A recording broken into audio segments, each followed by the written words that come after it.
From Crossways Publishing, the English Standard Version of the Bible, a reading of Matthew chapters 26 through 28. Matthew chapters 26 through 28. When Jesus had finished all these sayings, he said to his disciples, "You know that after 2 days the Passover is coming, and the Son of Man will be delivered up to be crucified." Then the chief priests and the elders of the people gathered in the palace of the high priest, whose name was Caiaphas, and plotted together in order to arrest Jesus by stealth and kill him. But they said, "Not during the feast, lest there be an uproar among the people."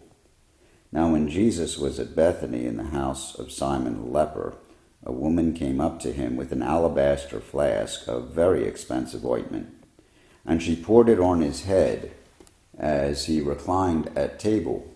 And when the disciples saw it, they were indignant, saying, "Why this waste? For this could have been sold for a large sum and given to the poor." But Jesus, aware of this, said to them, "Why do you trouble the woman? For she has done a beautiful thing to me. For you always have the poor with you, but you will not always have me.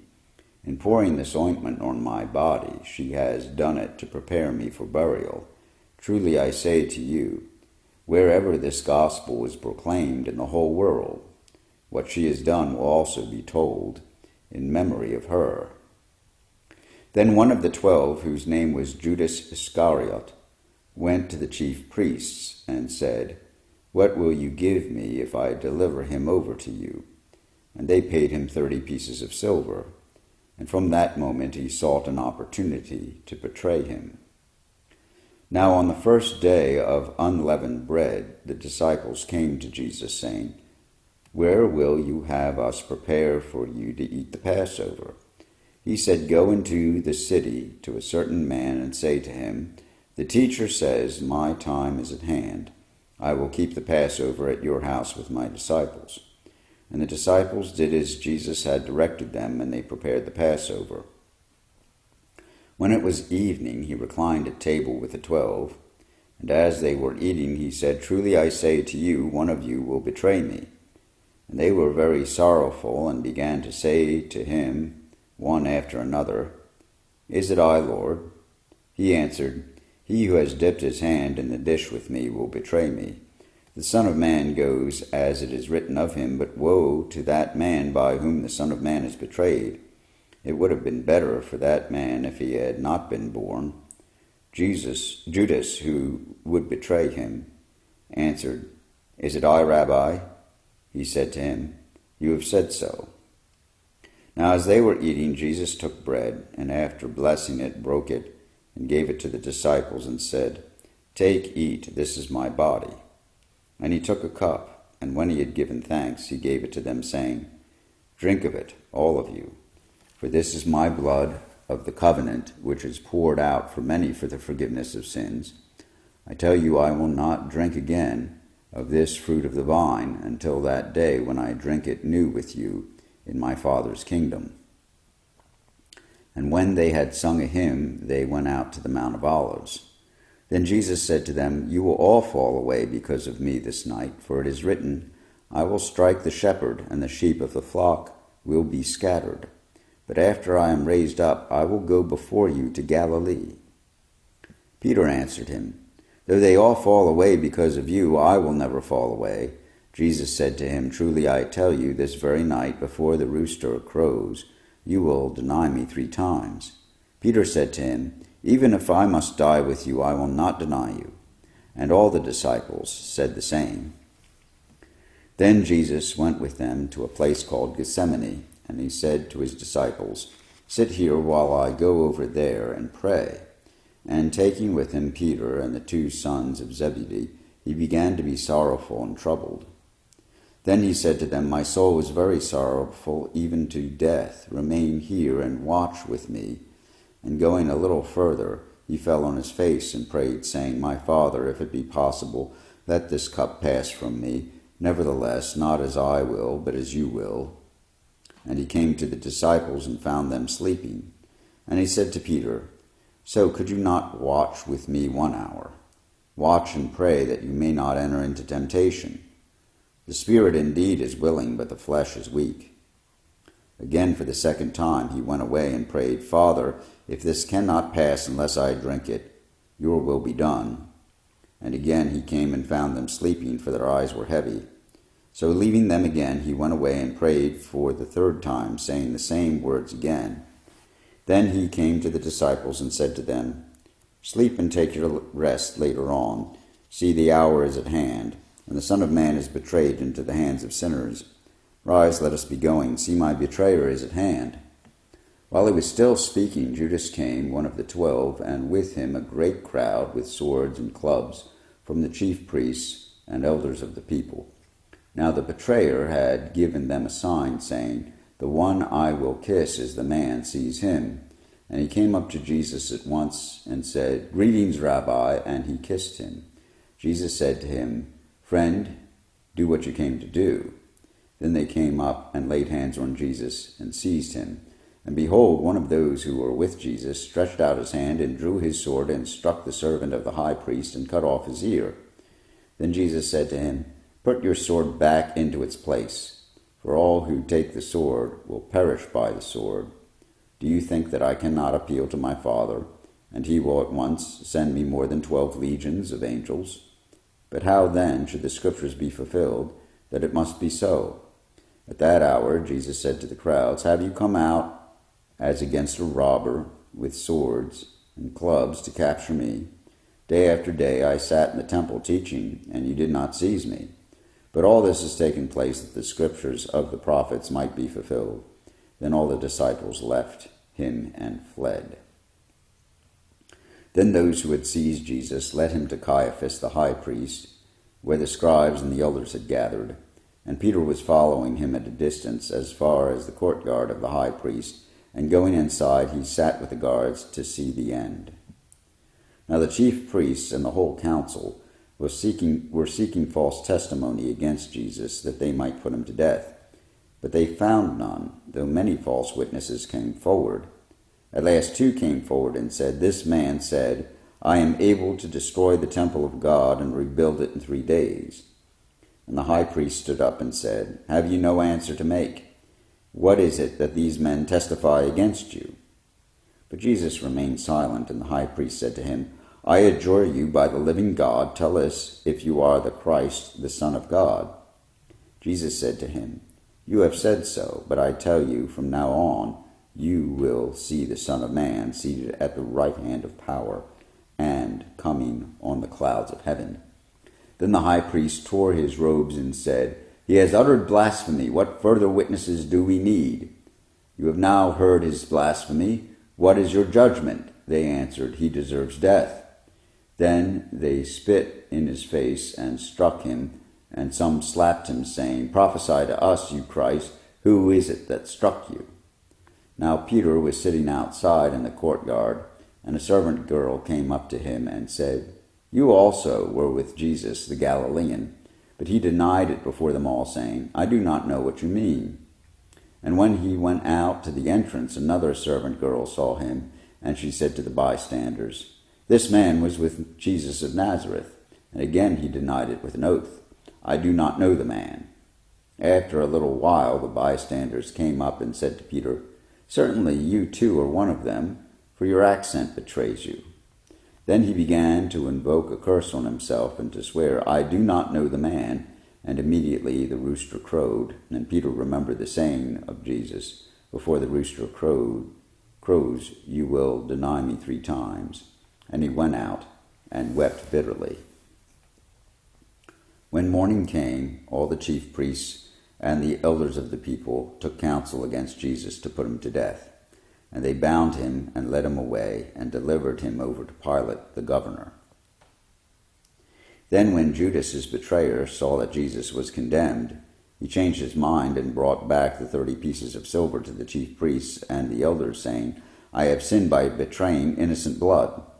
They said, "What is that to us? See to it yourself." And throwing down the pieces of silver into the temple, he departed and went out and hanged himself. But the chief priests, taking the pieces of silver, said, "It is not lawful to put them into the treasury, since it is blood money." So they took counsel and bought with them the potter's field as a burial place for strangers. Therefore that field has been called the field of blood to this day. Then was fulfilled what had been spoken by the prophet Jeremiah, saying, And they took the 30 pieces of silver, the price of him on whom a price had been set by some of the sons of Israel, and they gave them for the potter's field, as the Lord directed me. Now Jesus stood before the governor, and the governor asked him, Are you the king of the Jews? Jesus said, You have said so. But when he was accused by the chief priests and elders, he gave no answer.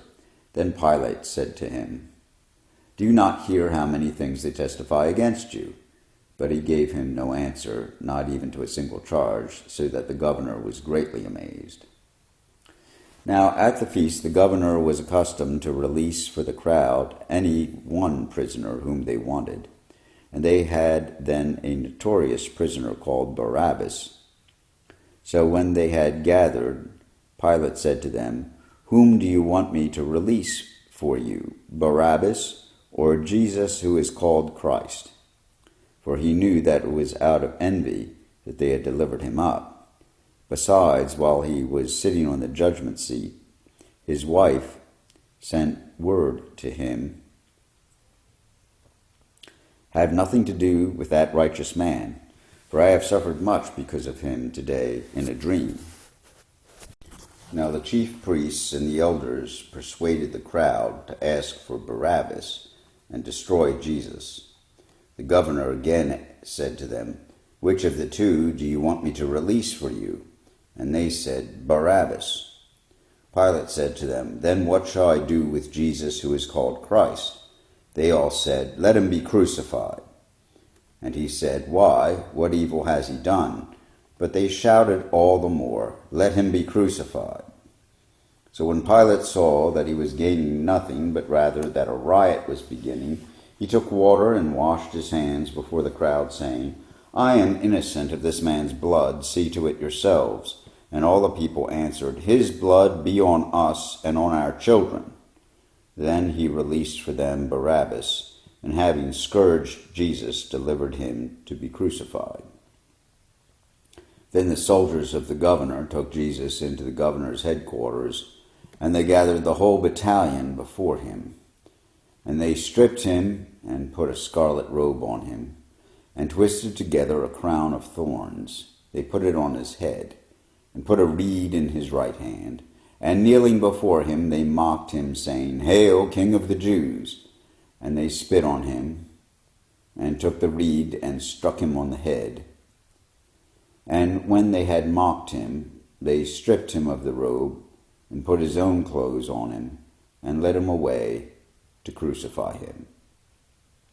And as they went out, they found a man of Cyrene, Simon by name. They compelled this man to carry his cross. And when they came to a place called Golgotha, which means place of a skull, they offered him wine to drink mixed with gall, but when he tasted it, he would not drink it. And when they had crucified him, they divided his garments among them by casting lots. Then they sat down and kept watch over him there. And over his head they put the charge against him, which read, This is Jesus, the King of the Jews. Then 2 robbers were crucified with him, one on the right and one on the left. And those who passed by derided him, wagging their heads and saying, You who would destroy the temple and rebuild it in 3 days, save yourself. If you are the Son of God, come down from the cross. So also the chief priests with the scribes and elders mocked him, saying, He saved others, he cannot save himself. He is the King of Israel. Let him come down now from the cross, and we will believe in him. He trusts in God. Let God deliver him now, if he desires him. For he said, I am the Son of God. And the robbers who were crucified with him also reviled him in the same way. Now from the 6th hour there was darkness over all the land until the 9th hour. And about the 9th hour Jesus cried out with a loud voice, saying, Eli, Eli, lama sabachthani, that is, my God, why have you forsaken me? And some of the bystanders, hearing it, said, "This man is calling Elijah." And one of them at once ran and took a sponge, filled it with sour wine, and put it on a reed, and gave it to him to drink. But the others said, "Wait, let us see whether Elijah will come and to save him." And Jesus cried out again with a loud voice, and yielded up his spirit. And behold, the curtain of the temple was torn in two from top to bottom, and the earth shook, and the rocks were split. The tombs also were opened, and many bodies of the saints who had fallen asleep were raised. And coming out of the tombs after his resurrection, they went into the holy city and appeared to many. When the centurion and those who were with him, keeping watch over Jesus, saw the earthquake and what took place, they were filled with awe and said, "Truly, this was the Son of God." There were also many women there, looking on from a distance, who had followed Jesus from Galilee, ministering to him, among whom were Mary Magdalene, and Mary the mother of James and Joseph, and the mother of the sons of Zebedee. When it was evening, there came a rich man from Arimathea named Joseph, who also was a disciple of Jesus. He went to Pilate and asked for the body of Jesus. Then Pilate ordered it to be given to him. And Joseph took the body and wrapped it in a clean linen shroud, and laid it in his own new tomb, which he had cut in the rock. And he rolled a great stone to the entrance of the tomb and went away. Mary Magdalene and the other Mary were there, sitting opposite the tomb. The next day, that is, the day after the preparation, the chief priests and the Pharisees gathered before Pilate and said, "Sir, we remember how that impostor said while he was still alive, 'After 3 days I will rise.' Therefore order the tomb to be made secure until the third day, lest his disciples go and steal him away and tell the people he has risen from the dead, and the last fraud will be worse than the first." Pilate said to them, "You have a guard of soldiers. Go make it as secure as you can." So they went and made the tomb secure by sealing the stone and setting a guard. Now, after the Sabbath, toward the dawn of the first day of the week, Mary Magdalene and the other Mary went to see the tomb. And behold, there was a great earthquake, for an angel of the Lord descended from heaven and came and rolled back the stone and sat on it. His appearance was like lightning, and his clothes white as snow. And for fear of him the guards trembled and became like dead men. But the angel said to the women, "Do not be afraid, for I know that you seek Jesus, who was crucified. He is not here, for he is risen. As he said, come see the place where he lay. Then go quickly and tell his disciples that he has risen from the dead, and behold, he is going before you to Galilee. There you will see him. See, I have told you." So they departed quickly from the tomb with fear and great joy, and ran to tell his disciples. And behold, Jesus met them and said, "Greetings." And they came up and took hold of his feet and worshipped him. Then Jesus said to them, "Do not be afraid. Go and tell my brothers to go to Galilee, and there they will see me." While they were going, behold, some of the guard went into the city and told the chief priests all that had taken place. And when they had assembled with the elders and taken counsel, they gave a sufficient sum of money to the soldiers and said, "Tell people his disciples came by night and stole him away while we were asleep. And if this comes to the governor's ears, we will satisfy him and keep you out of trouble." So they took the money and did as they were directed. And this story has been spread among the Jews to this day. Now the 11 disciples went to Galilee, to the mountain to which Jesus had directed them. And when they saw him, they worshipped him, but some doubted. And Jesus came and said to them, "All authority in heaven and on earth has been given to me. Go therefore and make disciples of all nations, baptizing them in the name of the Father and of the Son and of the Holy Spirit, teaching them to observe all that I have commanded you. And behold, I am with you always to the end of the age." Here ends the reading of the Gospel according to Matthew, chapters 26 through 28 in the English Standard Version by Crossways Publishing.